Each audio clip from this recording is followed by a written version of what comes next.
Olá e bem-vindo a mais um programa Saúde Você, o programa que é feito especialmente para você, para lhe dizer que Deus lhe criou como uma pessoa saudável e perfeita desde o princípio. E por isso é importante que você se mantenha dessa forma, para que você possa ter um relacionamento bom com seus amigos, com Deus e até com você mesmo, para se sentir bem. Hoje nós vamos estar falando sobre o casamento e a família. E para esse tema, trouxemos uma visita muito especial, que é o Dr. César Vasconcelos. Tudo bom, doutor? Tudo bem, Arlen, graças a Deus, tudo bem. Que bom, doutor. Para que a gente possa conhecer um pouquinho mais do senhor, o senhor poderia nos contar um pouco da sua experiência profissional? Ok.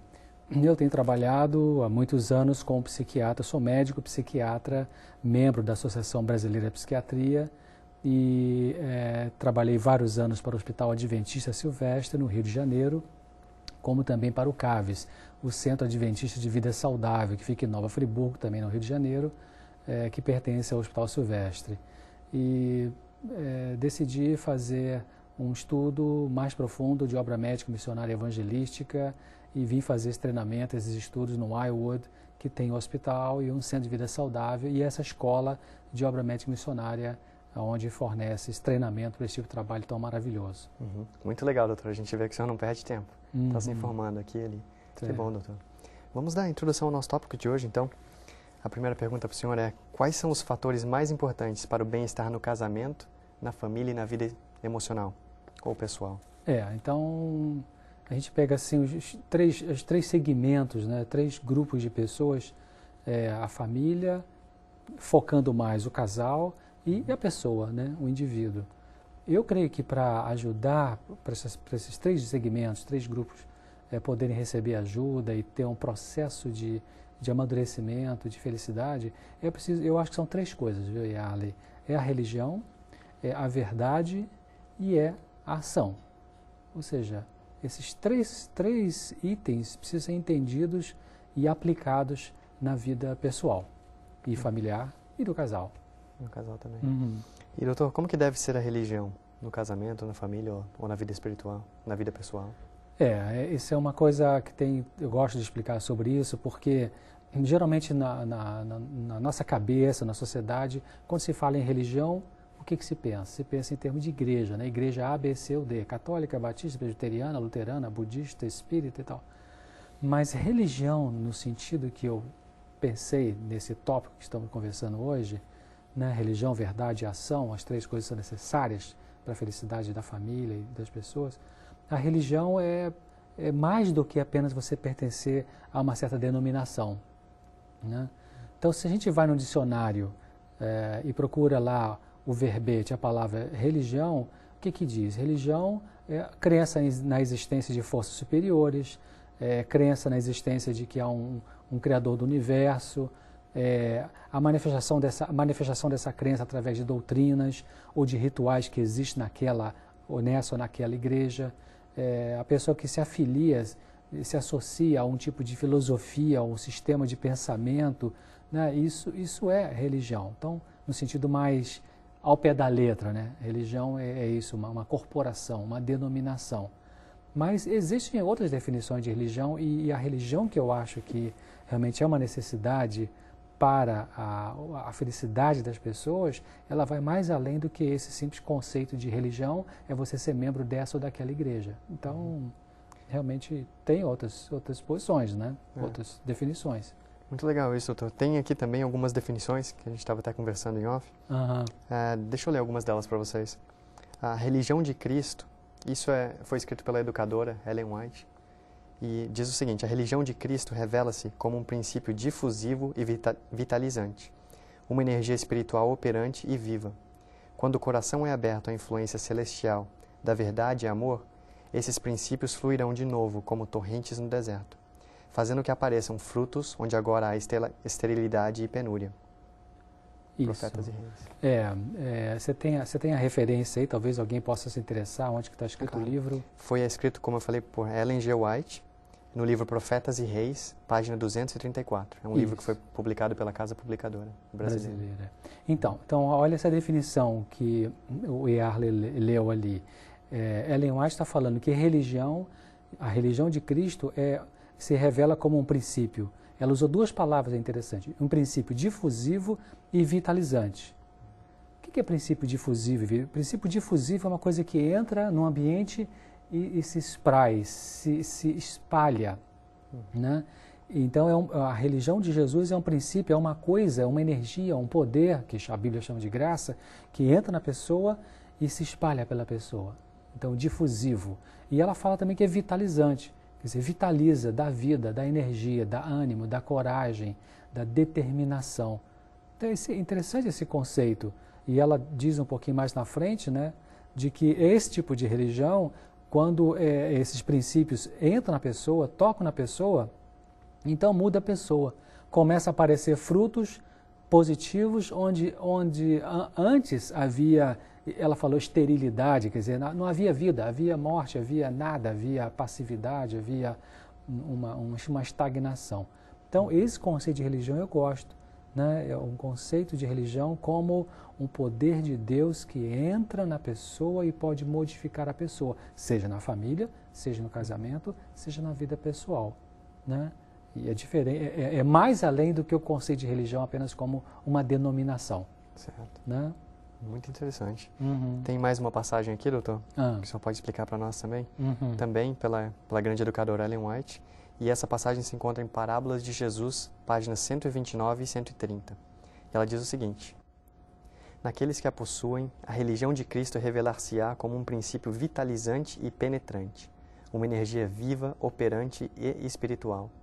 Manifestar-se-ão a força, o frescor e a alegria da juventude perpétua.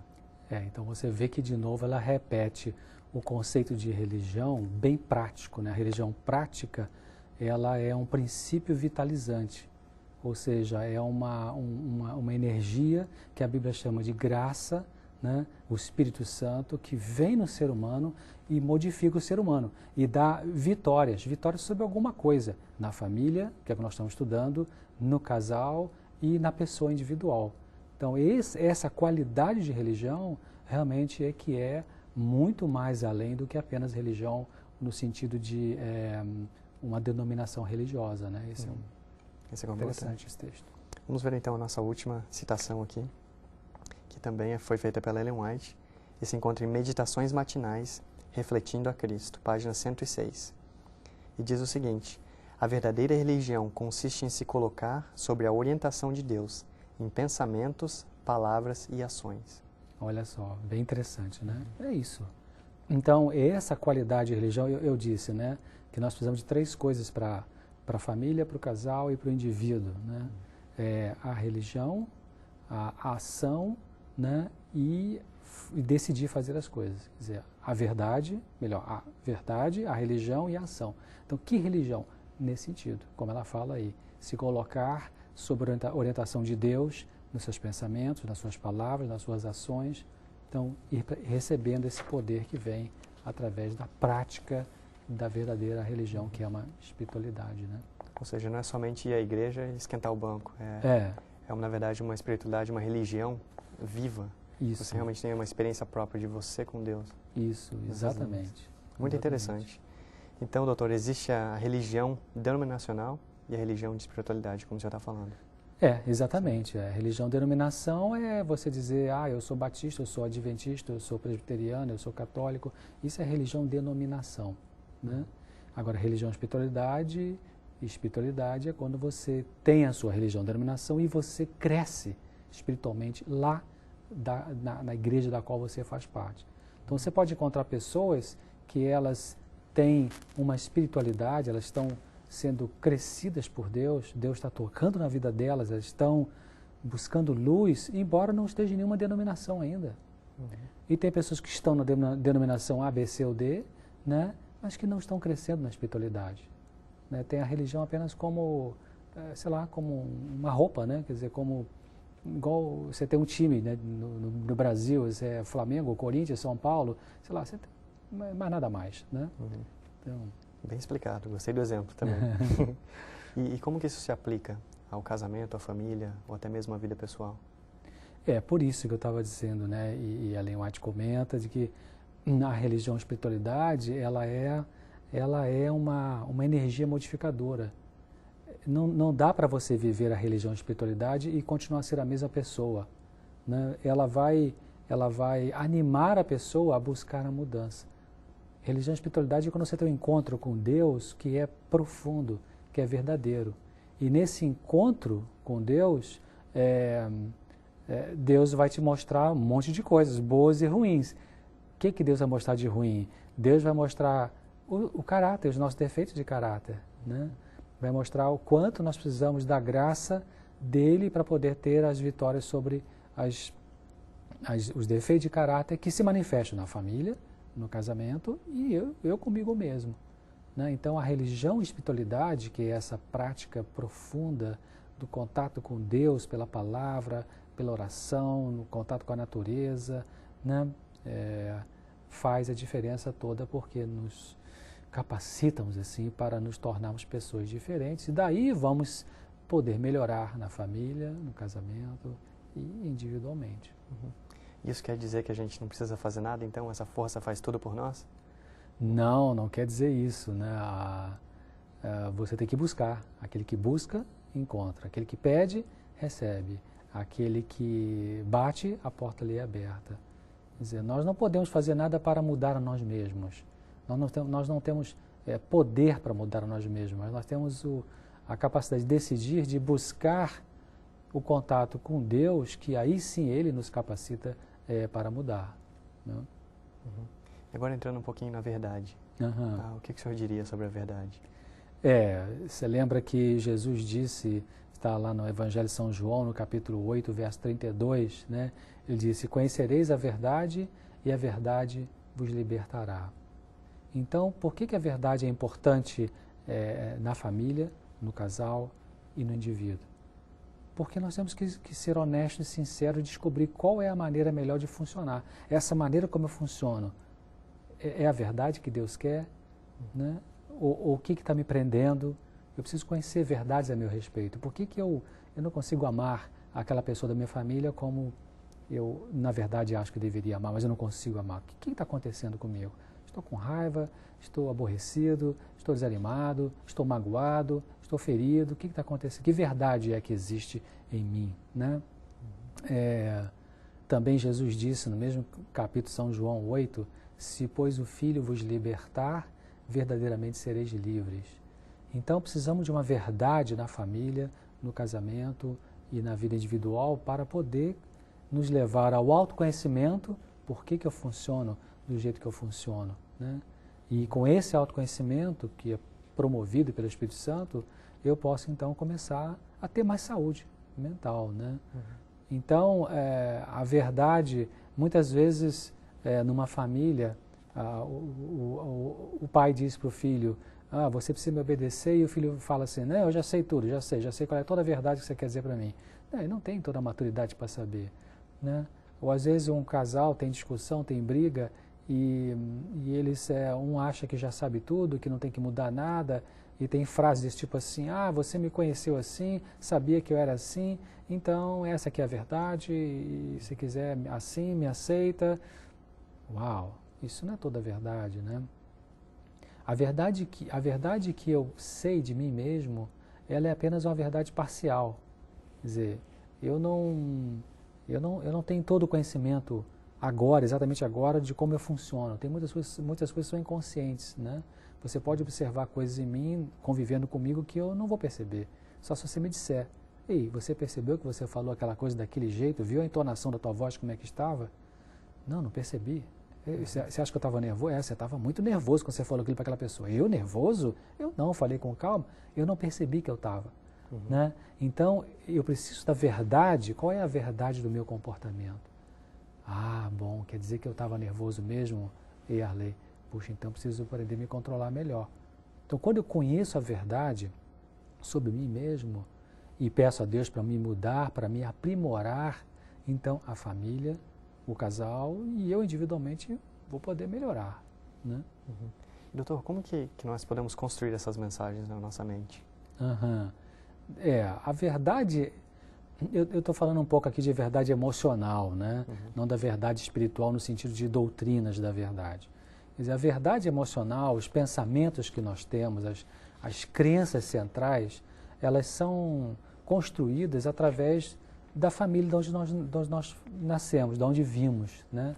Ou seja, há muitas famílias, aquelas famílias que nós chamamos de disfuncionais, quer dizer, famílias em que às vezes o pai tem muito preconceito, a mãe tem suas inseguranças, sua baixa autoestima, né? Então elas podem passar para os filhos alguns conceitos errados, eu diria assim, algumas inverdades. Por exemplo, vamos supor que uma mulher casada tem filhas, mulheres, e essa mãe, teve um relacionamento muito difícil com sua mãe, né? Uma mãe que depreciava as mulheres, né?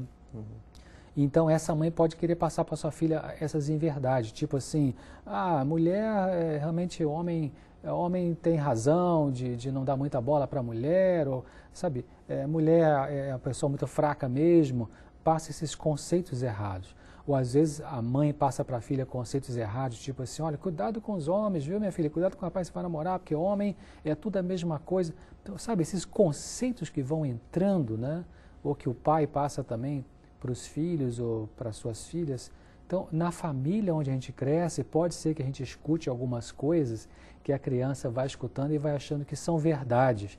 E aquilo se incorpora no conjunto de ideias que você tem. E quando você cresce e se torna pessoa adulta, a sua forma de pensar, a sua forma de se relacionar com os outros e com você mesmo e com Deus, vai ser muito influenciado por esses conceitos que entraram na sua mente. Então, no processo de você crescer na família, no casamento individualmente, você vai ter que checar, né, essas coisas que você aprendeu para ver, são verdade mesmo ou não são verdades, né? Então, há essa necessidade. Então, dentro de nós existem forças perturbadoras da felicidade no casamento, na família e até na própria vida pessoal, certo? Isso é verdade. Lembra que Jesus disse que, está em São Mateus capítulo 15, ele diz que o que contamina o homem é o que sai de dentro do homem. Ou seja, então o que está dentro de mim me contamina, então eu preciso conhecer essa verdade interior que está aqui dentro para não deixar que isso perturbe as minhas relações com as pessoas. E o senhor não pensaria que, por exemplo, na família, porque somos todos muito diferentes, o relacionamento então seria bem mais difícil? Por causa da diferença, né? É uma boa pergunta, viu? Então, isso especificamente em relação ao casamento, é importante cada um compreender a herança do outro. A herança do outro é da onde que essa pessoa veio, como é que era a família de origem, né? Como que porque as famílias funcionam diferente, um abraça mais, conversa mais, estão juntos mais tempo, outras são mais separados. Então, cada um do casal deve tentar compreender como que é a herança do outro. E também o segundo ponto é aceitar as diferenças. Quer dizer, sempre há diferença, mesmo entre duas pessoas que se amam, né? Entre uma família, pai, mãe, filhos que todos se amam, mas há diferenças. Um gosta de uma música, outro gosta de outra coisa, outro gosta de uma comida, então gosta de uma passagem bíblica, outro gosta de outra. Então, esse respeito pelas diferenças e entender a herança do outro são verdades que precisam ser conhecidas para poder ajudar. Entendendo a verdade um dos outros para poder tornar isso consciente e trabalhar com isso. E ter harmonia, né? Para que haja harmonia. Exatamente. Muito legal. Doutor, todos nós temos forças inconscientes que podem perturbar os nossos relacionamentos. Está correto isso? Forças inconscientes. A realidade, na verdade, não é só isso que nós podemos ver. Você pode olhar para você, está me vendo aqui na sua frente agora, né? Então, mas isso não é toda a realidade. Tem muitas outras coisas que não aparecem agora aqui, né? Coisas inconscientes, coisas que nós não temos acesso quando a gente quer. E também no mundo espiritual existe, né? A Bíblia fala que a nossa luta não é contra a carne e o sangue, mas é contra as potestades, os principados. Quer dizer, e muitas vezes nós temos, do ponto de vista psicológico, certas motivações que são inconscientes, a gente acaba falando uma coisa que não queria, acaba fazendo algo que não queria, e depois fala assim, meu Deus, por que eu fiz aquilo? Por que eu disse aquilo que eu não deveria ter dito? São influências inconscientes. Por isso que na luta espiritual, e essa luta que aparece no dia a dia na vida, né, entre pais e filhos, filhos e pais, o apóstolo Paulo em Romanos 7, ele escreve isso, né? O que eu quero fazer eu não faço, o que eu não quero eu faço, mas se já não sou eu que faço, é o pecado em mim. O que ele está falando? Ele está descrevendo essa luta interior. Então ele precisa de uma verdade, precisa de conhecer o que é isso para entregar para Deus e Deus começar a mudar a pessoa. Só poderia citar alguns exemplos mais onde a Bíblia fala da mente inconsciente? Dessas influências inconscientes, né, que na mente inconsciente. Realmente, parece que no Salmo 19, acho que o versículo 12, ali tem um texto interessante que o salmista fala assim, quem pode entender os próprios erros? E ele pede, expurga-me, quer dizer, purifica-me, Senhor, dos que me são ocultos. O que está falando? Erros ocultos? Ocultos aonde? Nesse espaço virtual da nossa mente, que nós chamamos tecnicamente de inconsciente. Popularmente se chama de subconsciente. Há um salmo também, outro salmo, o Salmo 90, verso 8, diz: diante de ti puseste as nossas iniquidades, os nossos pecados ocultos à luz do teu rosto. Ora, pecados ocultos, ocultos aonde? Que está na nossa mente e que nós não estamos percebendo agora, não estamos pensando neles agora. Em Jeremias, tem uma citação também no livro de Jeremias, capítulo 17, verso 9, que eu gosto muito. Ele fala, é uma passagem conhecida: enganoso é o coração, mais do que todas as coisas, e perverso, quem o conhecerá? Então, não é fácil conhecer a gente mesmo, né? Precisamos de ter a luz da verdade de Deus para conhecer e mudar. É verdade, esse é um dos meus versos favoritos também, acho muito legal. Tem uma outra citação aqui da Ellen White, que está no livro Mente, Caráter e Personalidade, um livro muito bom, recomendo. Página 273 e 274, e diz o seguinte: é difícil compreender-nos a nós mesmos, ter um correto conhecimento de nosso próprio caráter. Olha só que interessante, né? Bem realista, né? Ela está falando dessa batalha interior, da autocompreensão, né? Até vale a pena ler de novo. É difícil compreender-nos a nós mesmos, ter um correto conhecimento de nosso próprio caráter. Isso, é um desafio. Não é fácil, por isso que Jeremias tem conexão com o que eu falei de Jeremias, né? Enganoso é o coração e perverso, quem o conhecerá? E Ellen White está confirmando isso, dizendo que é difícil a gente ter essa autocompreensão. Ou seja, é difícil compreender as verdades de mim mesmo, e por isso que eu preciso da luz, preciso de Deus, preciso da religião no sentido de poder, de força, né? Que é a palavra de Deus. Preciso da oração, preciso da verdade vir à minha mente e me ajudar a compreender a mim mesmo, para que eu possa mudar a minha atitude e poder funcionar melhor nas minhas relações com as pessoas, né? Já que é tão difícil se entender, eu poderia dizer que entre esposos, esposas, até filhos, eles poderiam estar enganados nas coisas que eles sentem. Ah, sim, muitas vezes nós estamos enganados, né? Então, assim, genericamente, a grosso modo, eu diria assim, para as esposas que estejam nos ouvindo agora, né, dizer assim, e assistindo aqui a esse programa, cuidado, esposa, o que você pensa que é amor pode estar misturado com dependência errada, com insegurança pessoal, que você pode estar querendo resolver de forma equivocada. Então, às vezes acontece isso na família, né, no casal. A esposa, como se diz na gíria, jura de pé junto que tem um grande amor pelo marido, e pode ser misturado aquele amor com... Pode ter amor sim, mas pode ter muita dependência, muita insegurança. Então, ela conhecendo a verdade dela, ela vai ver que tem outras coisas a mais além daquilo que ela pensava que era a única verdade, né? Ela podia pensar, a única verdade é que eu amo muito meu marido e pronto. Não, mas você pode ter dependência, você pode ter controle, que não é amor, né?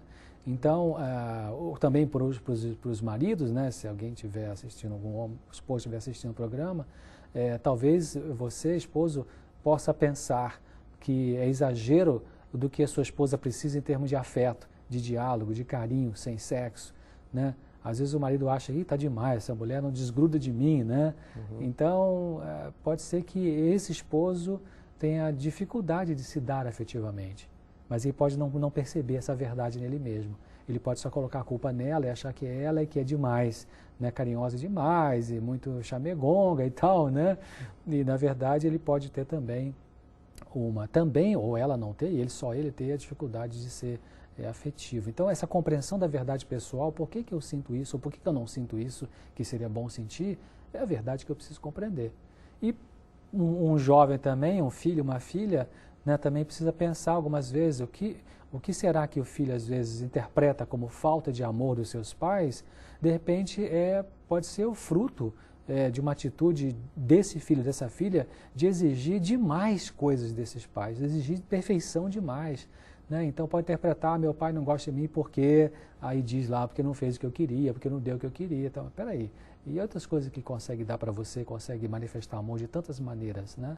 Então, essas interpretações erradas, elas faltam para com uma verdade pessoal e, portanto, pode perturbar a relação da família, da pessoa e do casal. Já que é tão difícil assim lidar um com o outro, doutor, o que o senhor diria que são umas atitudes assim necessárias para um bom relacionamento? Assim, se colocando bem simplisticamente, é muito importante para funcionar, assim, uma coisa bem prática, viu, Yarley, na família, né, no casal, na família, pais e filhos, você algumas vezes chegar para a pessoa da sua família e falar assim, desculpe, eu errei, realmente eu errei. Pronto, para ali. Não precisa continuar, eu errei mais, você fez mais. Não, reconheça o teu erro, vai ser uma maravilha. A outra pessoa vai assim, uau, que finalmente essa pessoa reconheceu que tem suas falhas também. Então, desculpe, sim. Desculpe, é tão legal que, tipo, quando o pai tem uma atitude dessa ou a mãe, ele deixa um exemplo bonito para o filho também. Exato. É muito mais fácil para a gente aprender do exemplo do que, olha, você tem que pedir perdão quando faz errado. Exato. Mas quando ele vê um exemplo bonito desse, ele leva isso com ele. Isso influencia muito, né?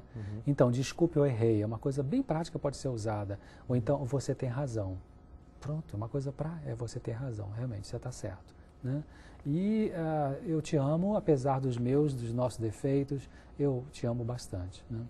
Ou seja, precisamos de ação. De ação. No casamento, na família, nos relacionamentos de um com o outro, até fora da família. E esses 3 são exemplo de ações que eu falei e que vão ser justamente coisas práticas e necessárias para o bem-estar da família, do casal e da pessoa, né? O senhor poderia explicar um pouquinho mais esse passo da ação?